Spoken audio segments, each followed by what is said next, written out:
సాయి.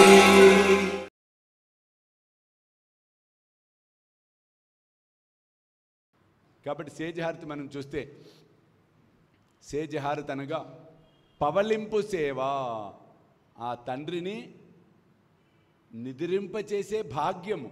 చూడండి, ఓ వాలు హారతి మాఝ సద్గురునాథ మాఝ సాయినాథ పాంచాహి తత్వాంచ దీపల విలాత నిర్గుణాచి స్థితి కైసే.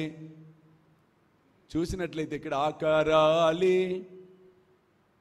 నిజంగా ఇది ఆయన సమయం ఎట్లాంటిదంటే అలా స్థిరంగా కూర్చుని ఉండేవాడు బాబా. ఆయన అలౌకికమైనటువంటి స్థితిలో ఉండేవాడు సాయి.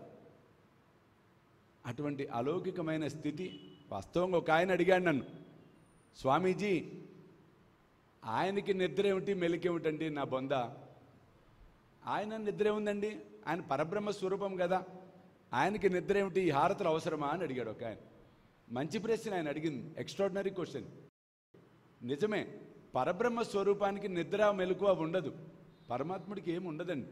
కానీ ఎప్పుడైతే స్థూల రూపంలోకి వచ్చాడో, ఎప్పుడైతే స్థూల రూపంలో మనం సేవిస్తున్నామో, కాబట్టి స్థూల రూపంలో సేవించడం జరుగుతుంది. కాబట్టి మనకు ఎలా సేవలు చేసుకుంటామో భగవంతుడికి కూడా అలాగే సేవలు చేయాలి.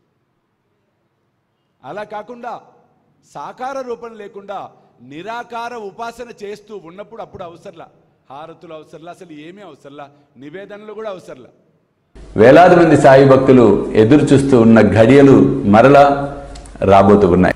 స్వామీజీతో షిరిడి యాత్ర సెప్టెంబర్ 5 గురువారం నాడు బయలుదేరతాం. సెప్టెంబర్ 6, 7, 8 షిరిడిలో వేలాది మంది సాయి భక్తులతో ఈసారి ప్రపంచవ్యాప్తంగా ఉన్న సాయి భక్తులందరినీ కూడా మేము ఇన్వైట్ చేస్తున్నాం ఈ గొప్ప కార్యక్రమానికి.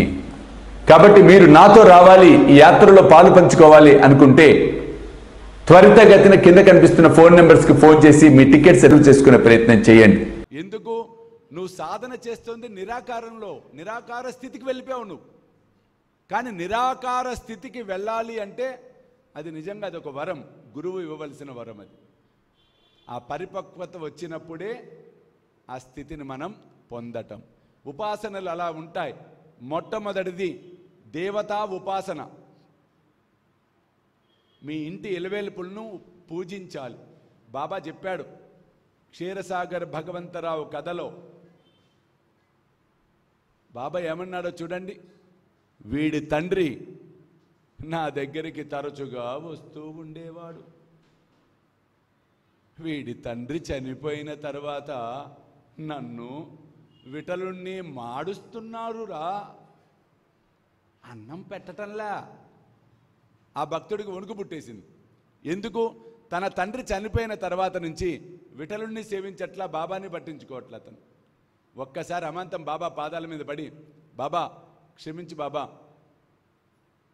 నాకు బుద్ధి వచ్చింది బాబా, తప్పు చేస్తున్నాను బాబా అని చెప్పి వెళ్ళిపోయి తిరిగి ఉపాసన ప్రారంభించాడు. చూడండి, దేవతా ఉపాసన, గురు ఉపాసన, ఆత్మ ఉపాసన. కాబట్టి ప్రప్రథమంగా దేవతా ఉపాసనలో పరిపక్వత సాధించినట్లయితే ఆ దైవము తన బిడ్డను గురువు వైపు నడిపిస్తుంది. అక్కడ నుంచి గురు ఉపాసన ప్రారంభమవుతుంది. ఎప్పుడైతే ఉపాసన పరిపక్వత అవుతుందో గురువు ఏం చేస్తాడు, ఆత్మ వైపు పయనం చేయిస్తాడు. అహం బ్రహ్మస్మి అనేటువంటి అనుభవాన్ని వ్యక్తపరిచేలా చేస్తాడు. ఆకలితో ఉన్నవాడికి పట్టడన్నం పెడితే నాకు చెందుతుంది అని సాయి మనందరికీ సాయి సచరిత్ర ద్వారా తెలియచెప్తామనేది జరిగింది. కాబట్టి పట్టడన్నం అనేది కాదు, కడుపు నిండా ఆకలితో ఉన్న వారికి భోజనం పెట్టే కార్యక్రమమే శ్రీ సాయి భోజన్. కాబట్టి మీరు కూడా ఈ అద్భుతమైన మహాయజ్ఞంలో పాలు పంచుకొని సాయి కృపకు పాత్రలు కావాల్సిందిగా కోరుతున్నాను. వివరాలకు కింద కనిపిస్తున్న ఫోన్ నెంబర్స్ కి ఫోన్ చేయండి. చూస్తూనే ఉండండి శ్రీ సాయి సర్వస్వం యూట్యూబ్ ఛానల్.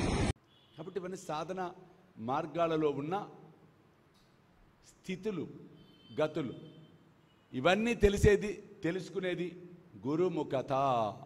ఆ గురువే సమర్థ సద్గురువైనటువంటి సాయిబాబా. సాయిబాబా. కాబట్టి ఇక్కడ మనం చూసినట్లయితే